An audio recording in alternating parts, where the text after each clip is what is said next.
Hey, how's it going? Ronin here. I want to talk about vaccines today because this is a topic that actually a lot of people are sending me emails about, and a lot of my friends are sending me private messages about. And we don't see, it's always interesting to me when certain topics are sent in private message as opposed to posting on Facebook.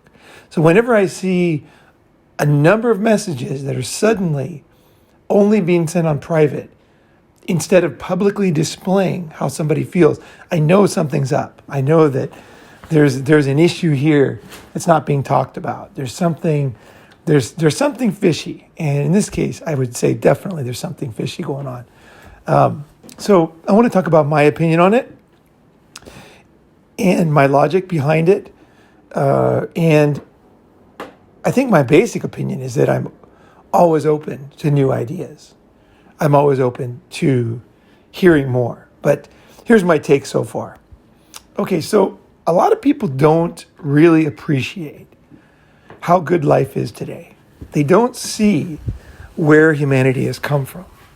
Like people just don't take it seriously. They don't, I don't know why. I guess it's the kind of thing where you take for granted what you have. It's very easy to do. But you just have to look at humanity. Like, for example, in India, one of the most populous countries in the world, right?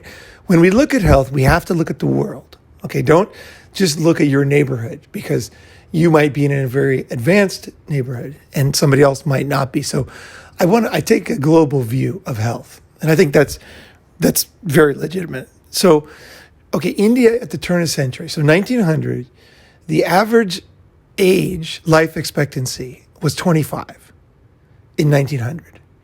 And today I think it's in the 70s, so 70 something. Probably it's going up very, very fast. So it might even be similar to America now. But it's right up there. It's way, way up there. And it went from 25 years old, okay, 120 years ago. Nothing, right? Nothing. And you got to remember, like, look at time in the scope of time, right? If that makes sense. How long have humans been humans? They used to think that Cro-Magnons were 100,000 years ago, and humans have been humans, basically essentially the same intelligence, same capacity, same evolved traits 100,000 years ago. But now they're actually saying that probably humans are closer to 200,000 years old. Okay, so, and then before that, there was all the iterations, right? So 200,000 years, let's just use that as a figure. 120 years and 200,000 years is not very long, but you see life expectancy in India going from 25 to 70 something. So probably, let's say 75 triple. That's a good round estimate. And that is incredible because we're not talking about a stock price here. We're not talking about, the temperature of the weather today. We're talking about human life expectancy, something that humans want to live. Okay, they've always wanted to live. Humans do not want to die. Humans in India in 1900 had no desire to die at 25. They wanted to live. They did everything they could to survive and live and propagate. That's the way the world is. But it was impossible. And now we have this massive breakthrough. And you see this everywhere in the world, although some countries are earlier or sooner. But it's the same exact trend. Humans did not live very long until recently, and now they live very long. Now, what has changed? What has changed? I've already said that human intelligence has not changed. What has changed? Think about that. What's changed? Well, the biggest thing would be advancements, human advancements. So whether you call them scientific or whatever word you use, advancement. So a better way to do things, a better way to solve problems. Humans have come up with better ways, better and better ways, to do things. And one of them is to protect themselves and to live longer and to improve their health. And we've seen massive improvements. So what have been the main ones? I would say back to my opinion is the Roman days, the first aqueduct and sewage system. This would probably be the biggest in my mind, because before sewage, before there was a good sewage program, okay, a way to handle sewage, we had disease like crazy. And that's the biggest reason. I've been to India. I know India. And I can tell you some cities, when I was there in 1999, 2000, they still had people, reading the newspaper, taking a crap in the streets in the morning. So sewage system didn't exist. It just, went down the drain and then they would clean it up. And there was actually trucks, even back in 1999, there was trucks that would just drive around and pick up dead bodies. And that was the way it was. And that was humanity in the past. I saw a glimpse of it in my life. A lot of people don't travel and haven't really seen anything. So it's hard to imagine that these things are real, but these things are real. I'm not saying it was overly traumatic. I mean, I don't know. Humans are very adaptable, and I was able to deal with the reality of life and death in India. And I'm sure humans in the past, had to deal with much more difficult things. But it was interesting. It's interesting now looking back, what traumatizes you and what doesn't. I was somehow able to see that. But what it did affect me greatly, though. I don't want to give you the wrong impression. It affected me greatly because I really think about things. These type of experiences forced me to really think about life, to really not be like a consumer. I'm not a consumer. I'm just not a consumer. I'm not interested in consuming. I'm interested in ideas, friendship. I'm interested in experiences. I'm not interested in being a consumer. I don't buy the whole consumer lifestyle. It just doesn't do anything for me. I could sit in a room by myself, working on a discovery, working on an invention, working on an idea, working on a book, working on a video, and be totally happy, absolutely happy with not consuming anything. In fact, almost like in my mind, it's like when the horses run. When the horses run, they're just the energy, and they're burning out all that beautiful energy that a horse has, and they're tearing muscles, and new muscles are being created, and it's just like, it's a beautiful thing to watch a horse really gallop, really run. And to me, when I'm inventing or creating or whatever, that is when I feel like the horse. Like my mind is like that. I don't get that when I'm consuming. So you can get an idea. I'm not just talking shit here. I'm serious. Okay.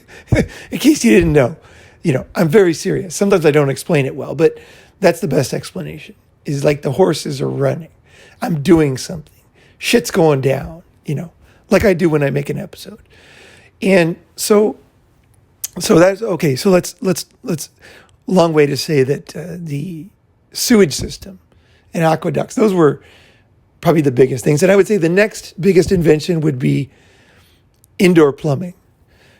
Indoor plumbing allowed people to have a second story. So you could have one floor. You could use land in a city better. You could have more people because you had indoor plumbing. So water could go up to the top floor of a large building. Originally just went to a second floor and then a third floor. These things are not easy. It's not easy, actually, to do these type of things and to create systems with the technology they had.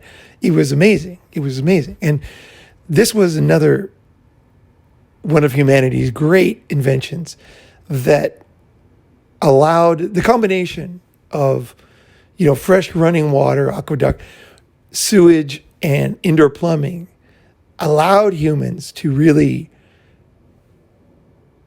take advantage of a lot of things in this world. But there was a problem, and that came from within the human, and that was disease. So once you had kind of spreading disease somewhat under control because of the sewage system. That's what sewage, like raw sewage, causes diseases to spread, right? And other animals and rodents cause more diseases to spread. But once you get rid of that, then you got a clean house and everything. But everybody knows that you can still get sick. You can still die in a very nice house that doesn't have any raw sewage. So what's going on there? What's going on there is that person would be getting sick or dying from disease inside, right? It's not coming from sewage, right? Now, modern science has really advanced, and I'd say the biggest advancement would be antibiotics. Number one, without a doubt in my mind, antibiotics.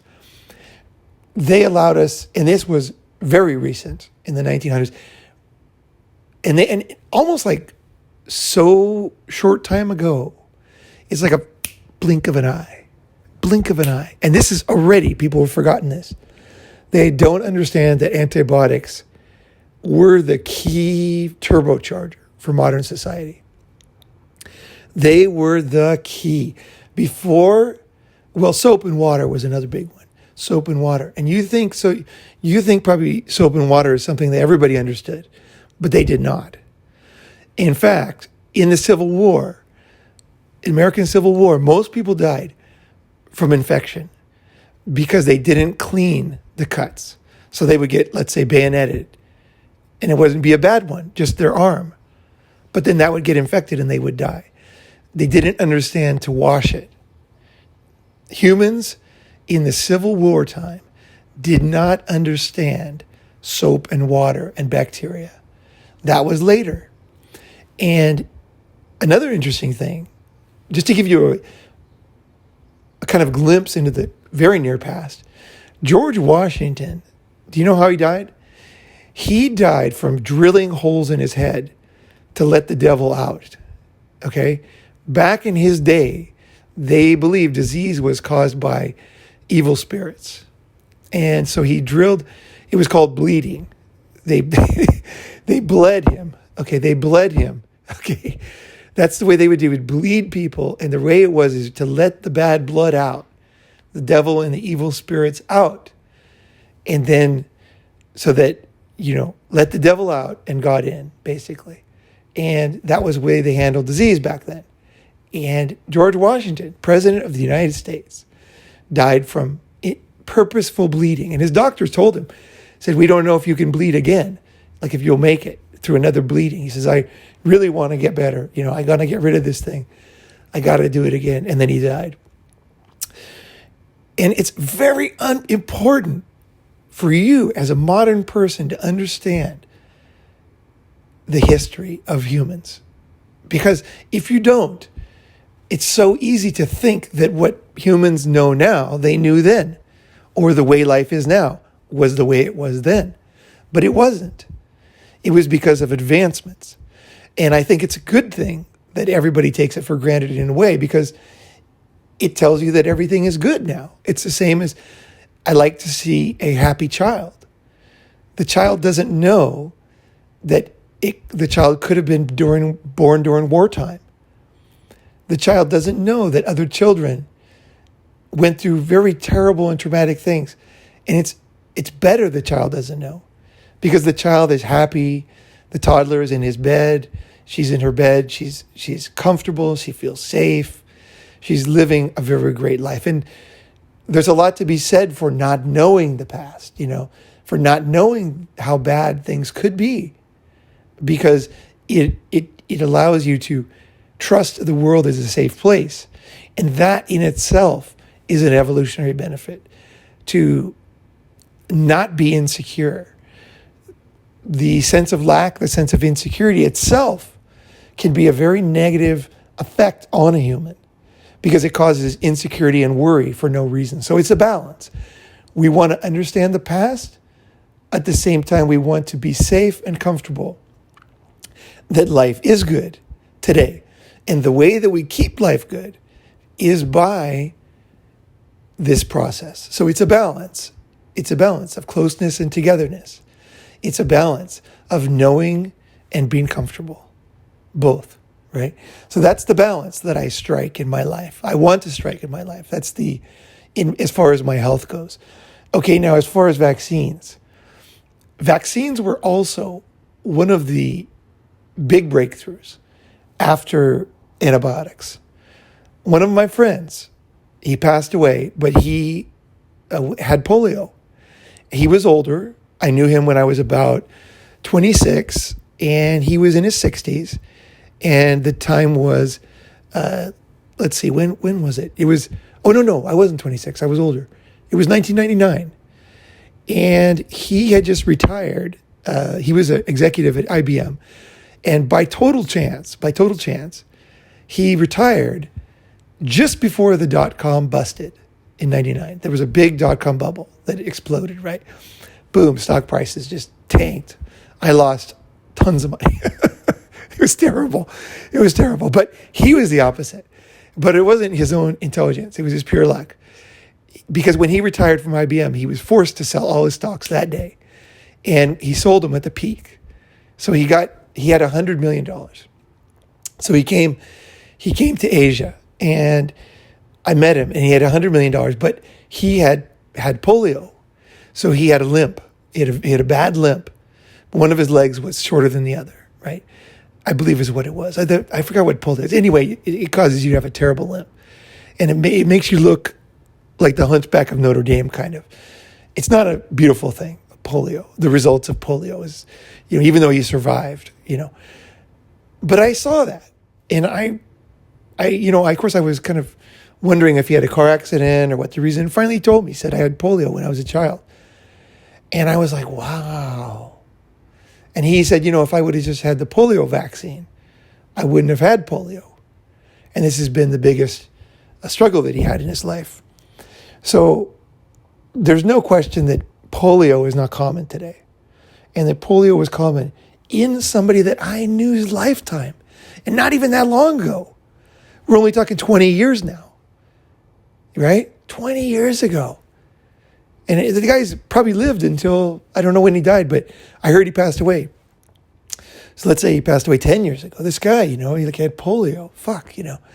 So a lot of young people don't really realize that diseases were, in fact, either eradicated or basically eradicated by vaccines. So you need to understand that. It's very, very important to know vaccines are not some kind of scam. They're not like a Ponzi scheme. Vaccines have done a lot of good in the world, and our lives are better because of vaccines. But vaccines are very, very complicated. And that one of the problems, the reason why it's easy to believe that vaccines are a scam is because they are in fact complicated, like how they work. And I'm not an expert on vaccines, but I know basically that you're getting a low dose of a virus so that you can build a tolerance to it. Okay, so a lot of people, even when they hear that you're getting, for example, part of a disease, they're injecting you with part of a disease, they say, well, that's terrible, But when they realize how the body reacts, everything that you put in your body has a reaction. And this is really the laws of physics. For every action, there's a equal reaction, right? In your body, when you put anything in your bloodstream, your body adjusts to it. That's why when you take one antibiotic, that antibiotic won't work as well a month later. So if you do have another disease or a reason to take antibiotics, you have to take another antibiotic because your body has changed. Now, it'll go back after a certain period of time. You can try that other antibiotic again, but temporarily it won't work as well. Okay, so there's a lot of complications. The body is ever changing, ever adapting. So just like when you work out, technically you're breaking your muscles down. You're ripping muscles. Why do you get bigger muscles? Because they fix themselves and they come back stronger. The reason why is because they did not perform the task they were asked to. So the body is so miraculous. It knows that and says, we need more muscle because we're being asked to do a task that is more difficult than our muscles could do. So we must rebuild stronger. At the same time, the body will also say, the reason why it's so difficult to grow muscles is one of the fundamental like building blocks, basic concepts of health is energy efficiency. Just like a computer with the ARM processor, the human body, their number one thing is to save energy because there might be another drought, there might be another famine, there might be a war, there might be some reason that we don't get food. So the body doesn't want to put on things that eat a lot of energy, like muscles. So the body tries to avoid it. It only does it when it really has to.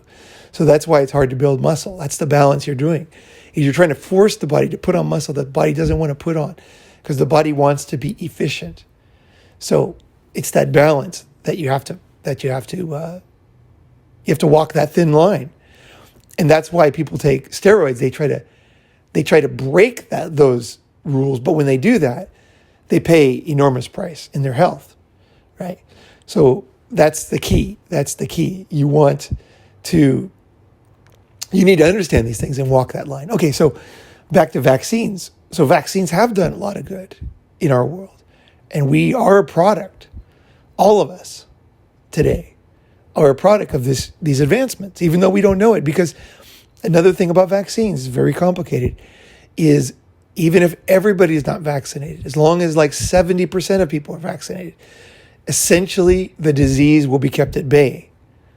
The problem with people not vaccinating, here's the problem, is that the disease will morph. Okay, so if less than 70% of the population is taking a vaccine, then so people will say, okay, here's the simple thinking about anti-vax, is they will be like, you're vaccinated, I'm not. Okay, so if you're vaccinated, then why are you worried about me not being vaccinated, right? It's pretty obvious, right? That makes sense. Logically makes sense. There's a problem with the logic. The problem is this. As with the human body, as I discussed before, the human body adapts. Why does the human body adapt? Because it's a living thing. What is a virus? A virus is also a living thing. What do viruses do? They adapt to survive. Okay? We adapt to survive. Survival and reproduction. Survival and reproduction. Okay, so survival, just never forget those two things, survival and reproduction. So the virus is also fighting for his life. So what does the virus do? Someone's vaccinated, and that basically kills the virus. Okay? Now the virus will then morph. It will adapt. Okay? So there's now a slight variant of that virus. And the vaccine that was made for the other variant will not work anymore. So it's a balance vaccines are a balance of individual rights and then rights of the group. And it's a very complicated balance. I mean, don't get me wrong. I understand it's super fucking complicated.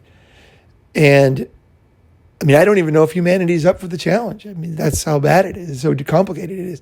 Different countries, different people, different levels of education, different corruption in medicine, lies that people tell, false negatives and positives, and just the complications of real life out there and mistakes. And it's very difficult, but the balance or the line is that we want to eradicate the diseases that we can eradicate. So you can fight fires. The basic concept of vaccines is you can fight fires. Let's say you go out and fight fires, but there's a better way than fight fires. The best way is to have, I forget what they're, fire breaks, basically, where you have there's an area where there's no trees, there's no brush. So the fire can't easily jump from one place to another. When you have that break, then the fire stops naturally without you having to fight it. You don't have to worry about the fire because it's not going to go very far. So vaccines are more like that. The purpose of vaccines is to make it so that it doesn't just take over everything, and you don't have to fight each disease in each person. You can kind of eliminate it for everybody. And in fact, many diseases have been eliminated by vaccines.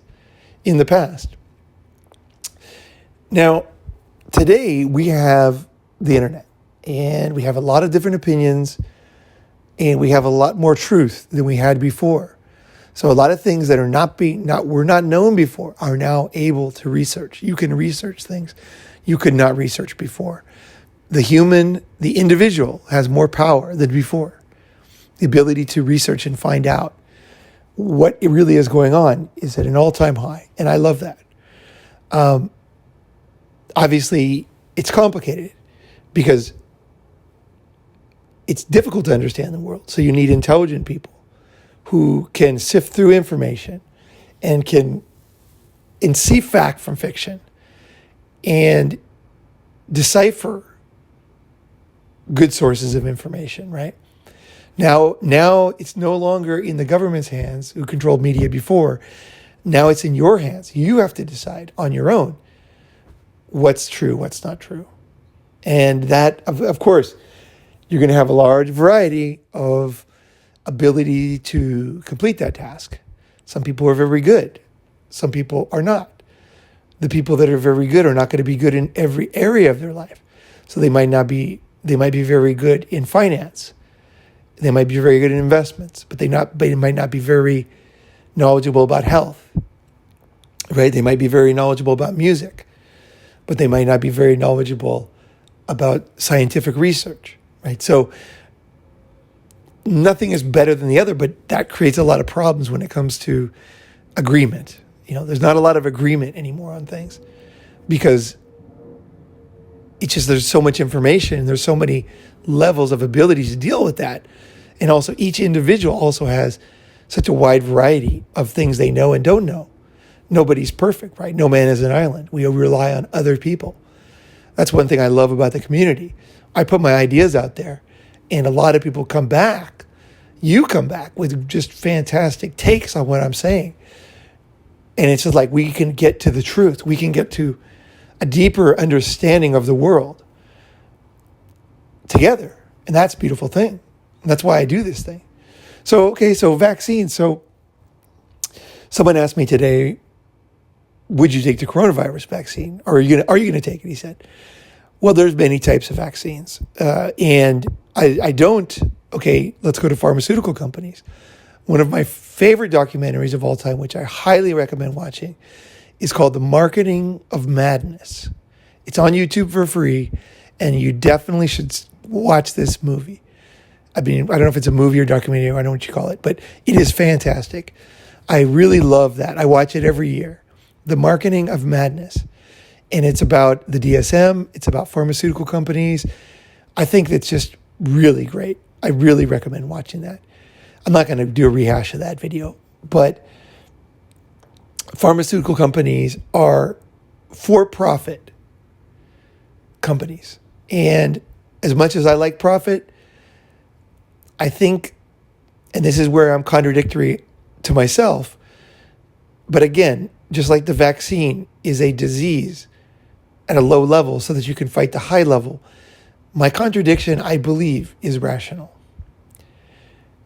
So here's the line. Here's the line I think with pharmaceuticals and medical in general, medical industry.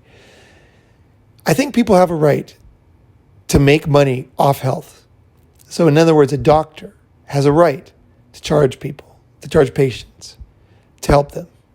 I don't believe that is wrong. Okay? But I also think that human health is more important. It's one of the most important things. I mean, obviously to us, human beings.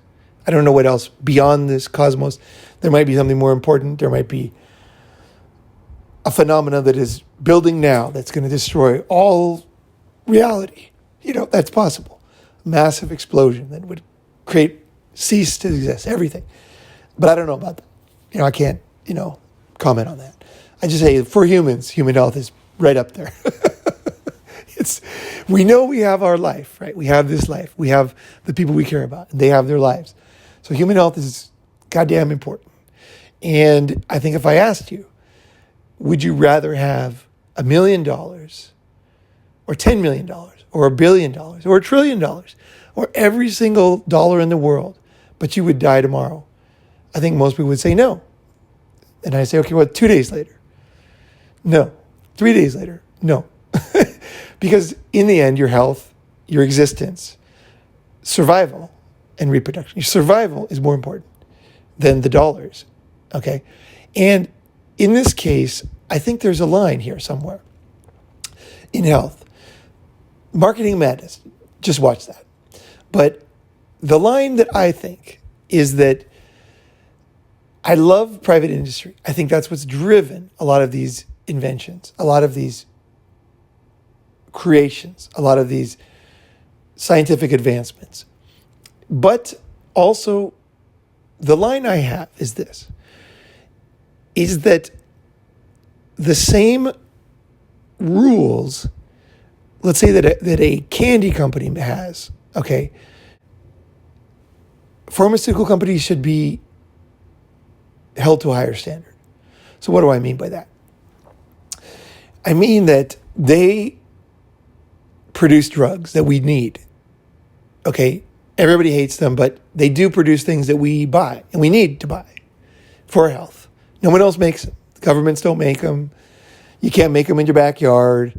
You know, there's a lot of things, antibiotics, and we could make them probably, you know, but it costs a lot of money. A lot of scientists. It would be very difficult, right, to make a lot of things. So we buy them, right? Consumers, right? Some level we are consumers, right? And we consume products. We also create products. And I think the line is this. I think the line is something here. It's something like common sense still needs to be on the table. So in other words, just like a legal case, in a legal case, let's say involving a fence or a building code violation. Let's say that you're not allowed to have Art Deco design in one city because the city has a rule that they want to look like a Spanish village or something. And you make an Art Deco house. And you fight. You get a lawyer who fights. And they use every dirty trick they can. They use every procedural trick to deny you the rights to discovery in a trial. They do everything they can to sabotage your ability to win. In a commercial case, I think that's good. That's part of our legal system. We don't have overseers. There's no one person, there's no wise man anymore that just says, oh, I know what the best thing is. We have laws, and that's good. But I think there's certain aspects of law, and the same as health, where common sense does need to be a factor also. So in the disagreement that I talked about before, offense, and the dirty tricks that a lawyer might use, I think that those same dirty tricks should not be used in the case of a child, the future of a child. I don't believe that a sleazy lawyer, I don't believe that a dishonest, cunning scumbag who has nothing to live for and is a total loser, I don't believe they should have the right to dictate or to control the future of an innocent person because of their knowledge of the law. I don't think that's right. And in the same case of a commercial, in a commercial case, I think that they do have the right to do that. I think it's meaningless. I don't think it's a great way to live. But that's fine. It's still totally fine in a commercial dispute. But I think when it comes to important things, then I think the rules there needs to be some kind of wisdom that says, wait a second, we're not talking about a fence here. We're talking about a child. And in another case, which to me is common sense, in the case of health, the pharmaceutical companies, there is a responsibility they have. And they do not live up to their responsibility. Okay? They do not. And watch the Marketing Madness. You're just going to be blown away. I'm serious. No matter how cynical you are, you're going to be like, what the fuck? It's an amazing movie. And so I think that in the case of vaccines, is that they have saved humanity. They are important. But at the same time, there needs to be you need to be very smart when you make your decision with your body.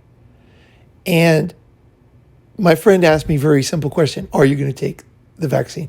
And I say there's going to be a lot of different vaccines out there. There already are several candidates from American companies. I believe that there's a Swiss company. I believe there's already a Chinese vaccine that is actually nasal. You don't even need a needle. That they're already giving, I believe, to PLA soldiers now. There is a Russian variant. There are many, many, many different vaccines out there. And I personally do not know yet. I do not know which vaccine is going to be the one, let's just say the good one. So, for example, my friend who had polio, the look in his eyes when he discussed the pain of his childhood, having the limp, was indescribable. And the fear, too, because he was afraid of dying back then when he was a child. And the pain the family went through because he wasn't vaccinated against polio. I think you have to be very serious about these things because you do not want to be one of these people like my friend. You are making a decision that will affect your life, all of your friends around you, because disease is spread. Essentially the future of your community and, in some ways, many other people, anybody you come in contact with. So your decision is more than just you. It's everybody at the same time as it's totally you. And you have every right to do the right thing. So I am not saying what anybody should do here at all.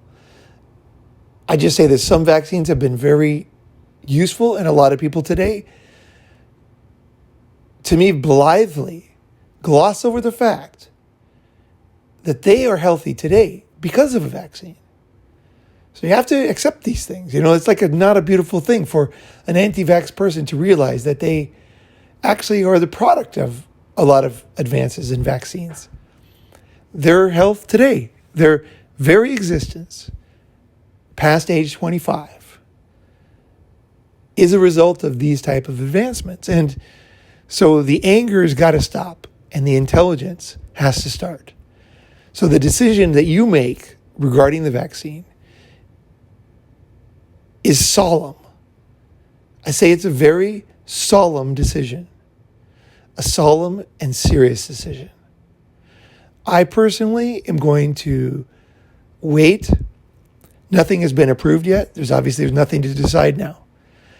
I am going to wait, and I'm going to, as usual, I'm going to think, and I'm going to research, and I'm going to find out what I think is the very best decision. And I'm going to take it extremely seriously. Because I remember, as I said, the look in my friend's eyes. And I hope you do too. I hope I've described it well enough to bring that level of seriousness to you too, to make a very smart decision. Do not allow somebody to control your mind. Whichever side of the debate that they're on, do not allow them, do not get carried away. A lot of people are sending these emotional, these calls to action. There's a lot of people right now who feel they're on the right side of good, or the side, you know what I mean? Like they're like in the secret, cabal, of people that know. And that is a very enticing, entrancing type of idea. But I am not. I live in a tough world. My mind is a realistic world full of the realities of my experience and my studies and the things I've learned from my friends and books, which I consider my friends too. And I hope that this has been an interesting episode for you. And I wish you the best in your decision about what's the best to do for your health. Thanks for listening.